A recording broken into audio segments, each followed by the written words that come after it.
त्यांनी बाणेदार आणि एक गाव दोन तुकडे अजितदादांच्या जी शैली होती त्यामध्ये त्यांनी निर्णय घ्यावे.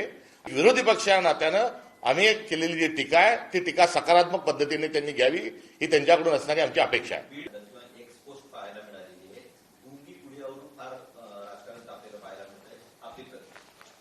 राजकारण तापण्याचा विषय काय, मूळ मुद्दा काय आहे की पत्रकारांनी प्रश्न विचारले पाहिजे, पत्रकारांच्या विचारलेल्या प्रश्नाला उत्तर दिले पाहिजे.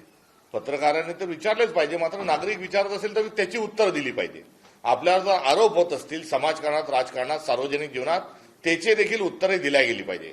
मात्र आपण बघितलं की ज्या पत्रकार परिषदेच्या अनुषंगानं काँग्रेस पक्षानं जी ट्विट आम्ही जे केलं त्यामध्ये पत्रकार प्रश्न विचारतात आहे आणि एक ज्यांच्यावर गुंडागर्दीचे अनेक आरोप आहे, एक लोकप्रतिनिधीच्या ऐवजी गुंड म्हणून त्यांचं व्यक्तिमत्व महाराष्ट्रा पुढे आलेलं आहे, अशा प्रवृत्तीची एक ओळख असणारा, एक परसेप्शन असणारा, एक कीर्ती त्यांची असणारा, अपकीर्ती असणारा जो व्यक्ती आहे तो पत्रकारांना एकेरीमध्ये चुप्प बसवत आहे. आणि अशा वेळेस ज्या उपमुख्यमंत्री आहे ह्या एक शब्द देखील बोलत नाही आहेत. त्यामुळे यामध्ये मूळ मुद्दा जो आहे हा त्यांच्या वर्तनाचा आहे.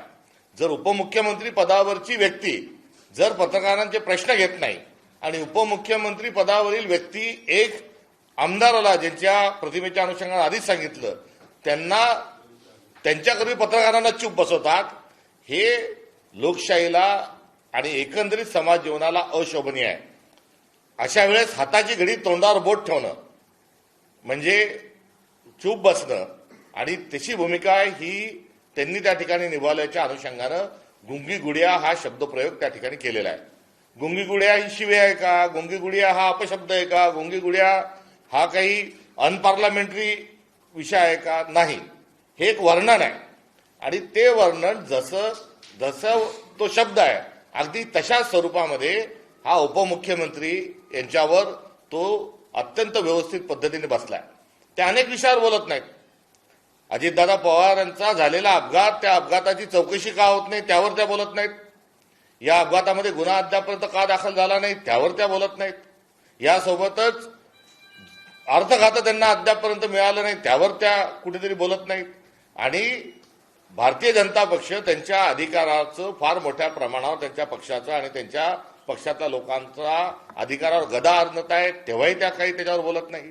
आणि असं एकंदरीत त्यांचं जे बोलणं त्यांनी जे थांबवलेलं आहे, त्यांनी जे मुकेपण आणलेलं आहे, हे मुकेपण सार्वजनिक जीवनात आणि उपमुख्यमंत्री पदाच्या एका खुर्चीवरच्या व्यक्तीला हे अशोभनीय आहे. कुठे अजितदादांसारखा खमक्या नेता, त्यांच्यासोबत काँग्रेसची मतभिन्नता होती, मतभेद होती, वैचारिक स्वरूपाच्या काही आमचा त्यांचा संघर्षही कुठे होता, मात्र त्यांच्या नेतृत्वाच्या अनुषंगानं कुठली शंका उपस्थित राहू शकत नाही. आणि अशा एका बाणेदार आणि एकदा परखड माणसाच्या पक्षाचं नेतृत्व करत असणारी व्यक्ती जर काहीच बोलत नाही तर त्यांचं केलेलं काँग्रेस पक्षाने वर्णन जे आहे ते अत्यंत योग्य आहे. या आमच्या टीकेला त्यांनी समजून घ्यावं, त्याच्यावर कुठेही गोंधळ करण्याचा आणि सर्वांनी त्याच्यावर कुठेही आम्हाला शहाणपणा शिकवण्याची कुठेही आवश्यकता नाही. मला हेही या निमित्तानं सांगायचं आहे की जेव्हा टीका होते तेव्हा सकारात्मक बघितली पाहिजे. इंदिरा गांधींनाही गुंगी गुडिया एका काळामध्ये म्हटलं गेलं आणि इंदिरा गांधी गुंगी गुडिया नाही, त्याच इंदिरा गांधींनी त्यांच्या कर्तृत्वातून त्या टीकेला उत्तर देत असताना थेट अटल बिहारी वाजपेयी सारख्या माणसालाही त्यांना दुर्गा म्हणावं लागलं. त्यामुळे इंदिरा गांधी ह्या भारताच्या एक लोह पंतप्रधान, एक अत्यंत परखड पंतप्रधान, धाडसी पंतप्रधान अशा स्वरूपाची एक भूमिका आणि एक प्रतिमा ही इंदिरा गांधींची तयार झाली आहे. ती प्रतिमा काही कोणची ती एजन्सी, काही ते गुलाबी रंग वापरणारे जी काही एजन्सी राष्ट्रवादीने मधल्या काळात लावली होती, अरोरा का फरोरा, त्याच्या एजन्सीनी तयार केलेले नाही. ही इंदिरा गांधीच्या कर्तृत्वाने इंदिरा गांधींची एक प्रतिमा ही अत्यंत कणखर अशा स्वरूपाची तयार झाली आहे. आज आम्ही सुचित्राताईंना टीकेच्या माध्यमातून कुठे गुंगी गुडिया म्हटलं असेल तर त्यांनी दुर्गाय साबित करावं. आणि दुर्गाय साबित करण्यासाठी त्यांनी काय करावं तर दुर्गाय सिद्ध करण्याकरता ताबडतोब अर्थखातं स्वतःच्या कडे घ्यावं, स्वतःच्या पक्षाकडे घ्यावं. त्यांनी ताबडतोब अपघाताचा जो शोध आहे तो लावल्याशिवाय मी स्वस्थ बसणार नाही हे त्यांनी सांगावं. त्यांनी ताबडतोब अजितदादांनी लाडक्या बहिणीचे जे 1,500चे अनुदान वाढून 2,100 ते 2,500 करणार होतं सांगितलं ते करावं. त्यांनी शेतकऱ्यांची कर्जमाफी जी आहे ती कर्जमाफीचा निर्णय आहे ताबडतोबीने त्यांनी घ्यावा.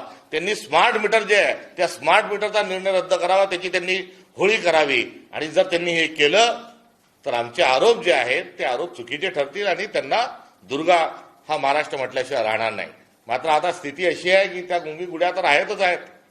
आणि हे जे भारतीय जनता पक्ष तो पक्ष रोज त्यांच्या पक्षाला, त्यांच्या आमदारांना, त्यांच्या खात्यातल्या मंत्र्यांना जे हाल लावले आहेत, त्यांचं कोणतंही फाईल क्लिअर होत नाही, त्यांच्या विभागाकडे विशेष मुख्यमंत्री लक्ष देत नाही.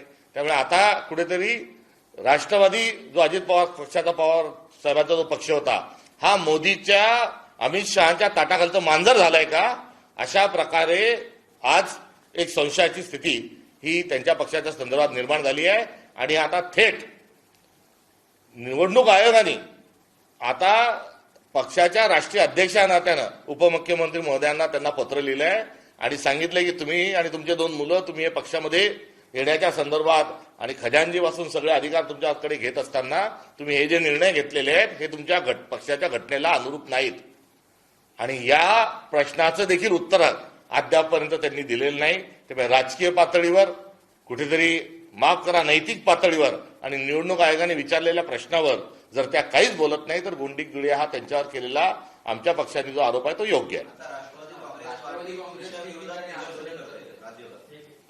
त्यांच्या निदर्शनांनी ज्या सुनेत्रा वहिनी ज्या आहेत या कणखर नेतृत्व म्हणून समोर येणार नाही. त्यांनी आमच्या कार्यालयापुढे निदर्शनं करण्याच्या ऐवजी त्यांनी बाणेदार आणि एक गाव 2 तुकडे अजितदादांच्या जी शैली होती त्यामध्ये त्यांनी निर्णय घ्यावे. आणि त्यांनी तसे जर निर्णय घेतले तर आपसूक स्वरूपामध्ये आम्ही केलेल्या आरोपांना कुठेही लोकांमध्ये त्याची चर्चा होणार नाही. वास्तविक पाहता त्यांनी निदर्शनं करणे आणि आम्ही वस्तुस्थिती सांगणे यामुळे आमचं म्हणणं हे लोकांना पटलेलं आहे. आणि आम्ही कुठल्याही व्यक्तिगत आकसापोटी किंवा राजकीय आरोपाच्या अनुषंगाने नव्हे तर एक वस्तुस्थिती दर्शक, एक विरोधी पक्ष या नात्यानं आम्ही केलेली जी टीका आहे ती टीका सकारात्मक पद्धतीने त्यांनी घ्यावी ही त्यांच्याकडून असणारी आमची अपेक्षा आहे.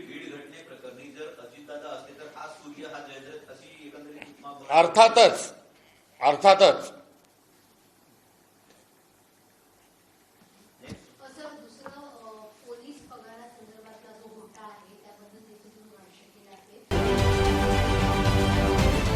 महाराष्ट्रातील सर्व बातम्यांचे विश्वासार्ह व्यासपीठ, सकाळच्या सर्व सोशल मीडिया प्लॅटफॉर्मला लाईक, फॉलो आणि सबस्क्राईब करा. तसंच सर्व नोटिफिकेशनसाठी बेल आयकॉन प्रेस करायला विसरू नका.